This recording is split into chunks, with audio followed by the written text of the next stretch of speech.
ગુજરાત પ્રાથમિક શિક્ષણ પસંદગી સમિતિએ જિલ્લા અને નગર શિક્ષણ સમિતિની સરકારી પ્રાથમિક વિદ્યા સહાયક, સ્પેશિયલ એજ્યુકેટર અને મુખ્ય શિક્ષકની કુલ 3966 જગ્યા માટે ભરતીની જાહેરાત કરી છે।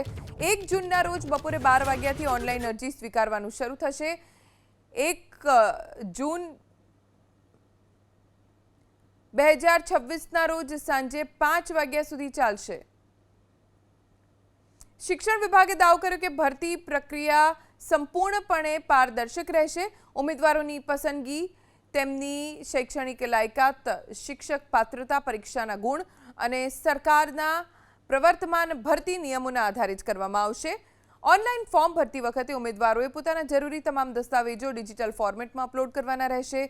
ત્યારબાદ શૈક્ષણિક ગુણાંકના આધારે આખરી મેરિટ લિસ્ટ તૈયાર કરી ઉમેદવારોને જિલ્લા પસંદગીનો વિકલ્પ આપવામાં આવશે।